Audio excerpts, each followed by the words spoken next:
The movie opens with an elderly and intoxicated man named Pfluger digging up a grave that has religious markings. He seems to be performing a ritual of some sorts. After a while, Pfluger manages to retrieve a person's skull from the grave, which suddenly releases white smoke and knocks him back. As he wakes from the ground, Pfluger laughs as if his mission is completed. The scene then shifts to a teenager named Kelly who is shopping at a convenience store. Here, we get to know that Kelly has a habit of chewing papers, and due to this, his classmates call him trash can to bully him. While he is going through the items, he meets his childhood friend and crush, Dominique, but hesitates to talk to her.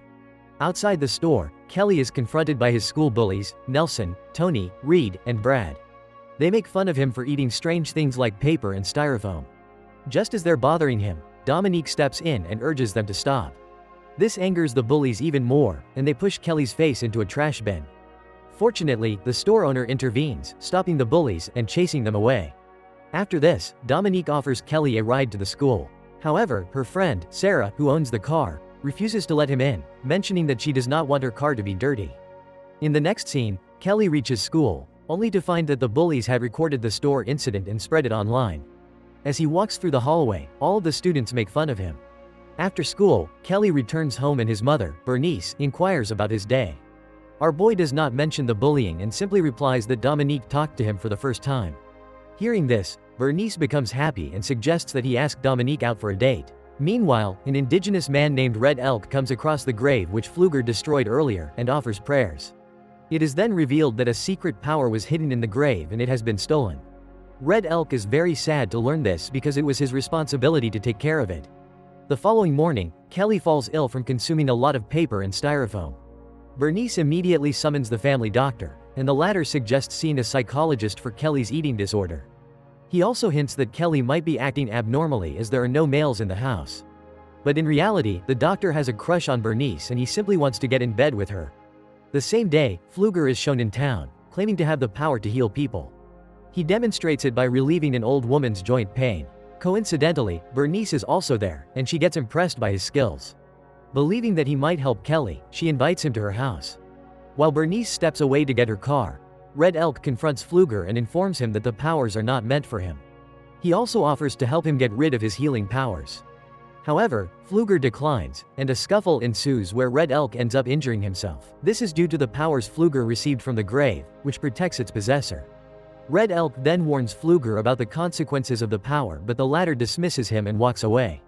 After a while, Pfluger reaches Bernice's house, and when he tries to heal Kelly, he feels a strange pain and quickly pulls his hand away. He then excuses himself to the bathroom and consumes a special drug before attempting again. Unfortunately, when he tries again, he accidentally burns Kelly's chest with his cigarette and collapses to the floor, dying on the spot. Strangely, as Pfluger dies, Kelly's condition improves, and he stands up, feeling quite energetic. Soon, the police arrive at the scene and take away Pfluger's body. They conclude that the old man simply died of a cardiac arrest. Next, Kelly notices that the burn on his chest has miraculously healed, and he has gone through some physical changes as well. It becomes clear that Pfluger's healing powers have been transferred to Kelly. The next day, Kelly accidentally cuts his finger while repairing his bike, but something amazing occurs. The wound heals itself and instantly disappears. He tries to tell his mom about it, but she doesn't believe him. On his way to school, he meets Dominique and Sarah, who are astonished to see him looking much healthier. After they leave, Nelson's brother, Reed, approaches Kelly and starts hitting him for no reason. Surprisingly, as he punches Kelly on his stomach, Reed feels the pain, while our boy remains unharmed. Reed even tries to hurt Kelly with a wooden block, but it doesn't work and he ends up injuring himself. Understanding that he can't defeat this new version of Kelly, Reed then runs away with bruises on his face. Later that evening, Gus, Reed's father and the football coach at school, visits Kelly's house to find out what happened to his son. Kelly explains that Reed came to hit him but got hurt himself. Gus of course does not believe in this and argues with Bernice.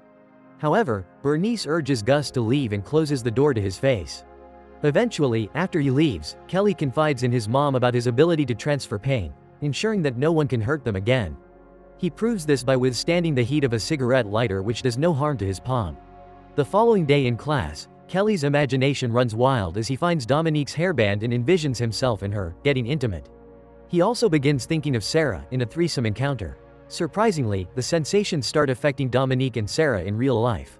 Both of the girls feel strange sensations in their bodies, leading to unexpected reactions. Sarah even screams in delight in the classroom. Later, at a night party, Nelson behaves inappropriately by picking up Dominique without her consent. This angers Kelly, so he confronts Nelson and urges him to put Dominique down. But as the boys are about to clash, Gus steps in and separates them. He then confronts Kelly and mentions that one day, he will surely find out the power he possesses and destroy it. After the party is over, while everyone is on their way home, Brad and his friends come across Kelly, who is riding his bike. Because of the previous incident, they are still angry and attempt to push him off the road with their car. Unfortunately, Brad loses control and hits Kelly with the car, running it over him. The impact seems severe, but when the smoke clears, it turns out that Brad's skull has been crushed, leading to his death while Kelly is unharmed. Soon, a crowd gathers, and Kelly secretly explains the situation to Dominique, including his extraordinary ability. Nelson and his friends lie to the police, claiming that Brad swerved to protect Kelly because he was cycling in the middle of the road. However, a preliminary investigation by the police officer Adler clears Kelly of any wrongdoing. On the other hand, Red Elk learns about Pfluger's demise and visits his grave. Analyzing the soil, he concludes that Pfluger lost his power before dying. Upon hearing about Kelly's survival after being hit by a car, Red Elk pays him a visit at his workplace. He confronts Kelly about the powers, and after a bit of hesitation, the latter confesses to being treated by Pfluger. The next day, Kelly and Dominique are having lunch at a cafe and talking about movies. In reality, Dominique also likes Kelly and wishes that he would ask her for a movie night. To her good luck, he does just that and the two agree to watch a movie soon. At the same time, Nelson and his friends are upset seeing Kelly move forward with his life so easily. They decide to avenge Brad's death and teach him a lesson. Later at night, after learning about Kelly and Bernice's schedule, Nelson and his friends wait for Bernice to leave for her night shift. However, she falls ill and decides to skip her shift. Seeing his mother unwell, Kelly asks her to rest and heads to town to buy medicine for her. Noticing a car driving away, Nelson and the group mistake Kelly for Bernice and decide to scare him. They attach Kelly's trailer house to their truck and pull it with full power.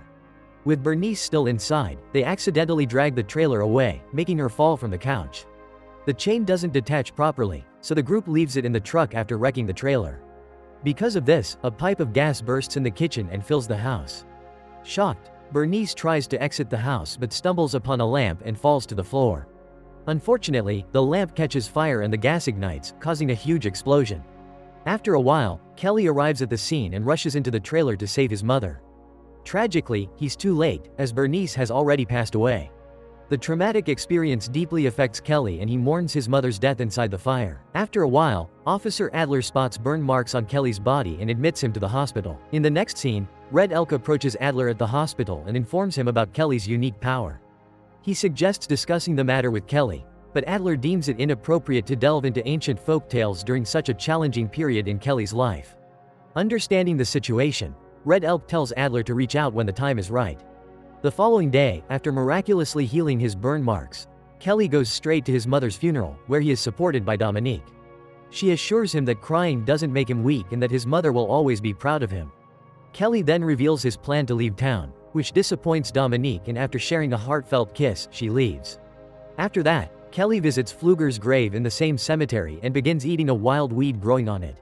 He hopes that it can take his powers away. However, as soon as he chews them, he feels sick and begins vomiting.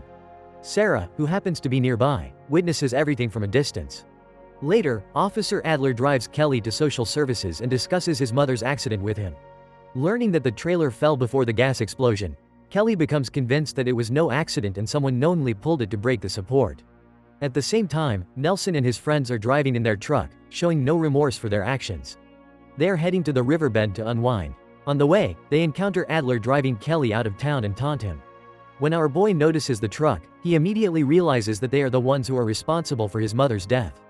Hence, without wasting any time, he jumps out of the moving car and stealthily pursues them to the riverbed. Later, while Tucker swims and the others playfully throw stones at him, Kelly slowly grabs Tucker's shirt and uses it to strangle himself. This leads to Tucker struggling to breathe and stay afloat. Ultimately, he drowns in the river as Nelson and the others look on in horror. They immediately rush to help him, but it is too late. The bully has died. Kelly then arrogantly reveals himself as responsible for Tucker's death. He attempts to grab Nelson's shirt, but just then, Officer Adler arrives at the scene. Kelly quickly runs away to avoid any trouble, and the bullies try their best to explain what happened. However, Adler finds the story hard to believe and he instead starts suspecting them of their friend's murder. That night, Kelly meets Dominique and admits his plan to avenge his mother's death. However, she suggests that getting Nelson and the others to confess is better than resorting to violence. Kelly also agrees to her words, and they share a close moment together. The next day, Kelly purposely provokes one of the bullies, Tony, in chemistry class, hoping to make him confess to Bernice's murder. At first, the bully controls himself, but when Kelly makes fun of his girlfriend, Sarah, he loses his cool and throws acid at Kelly. Unfortunately, because of his powers, Tony ends up burning himself and dies on the spot.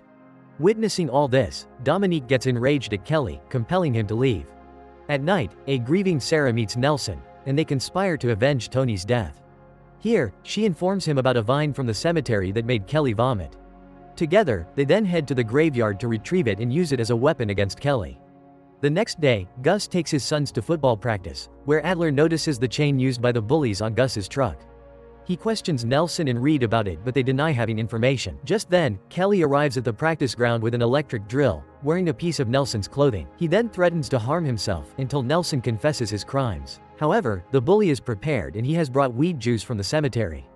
As Kelly starts drilling, Nelson sprays the weed juice on him, stopping his progress for a moment. Adler pleads with Kelly to stop, but he drills his knees, hurting Nelson until he confesses.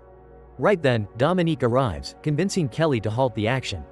Amidst the chaos, Gus steals the gun from Adler and in a fit of rage, shoots Kelly. To his bad luck, he and Nelson get shot in return and the two die on the spot.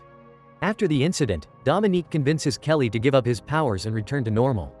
Adler also decides to help Kelly and takes them in Red Elk to Pfluger's cemetery, where a ritual is performed.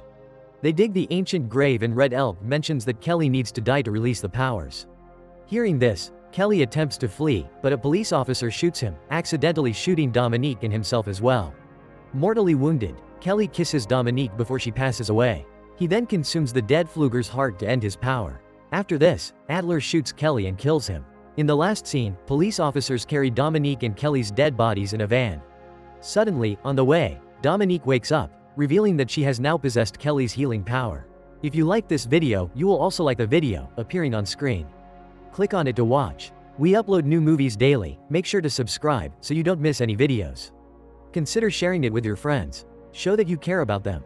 Thank you for watching.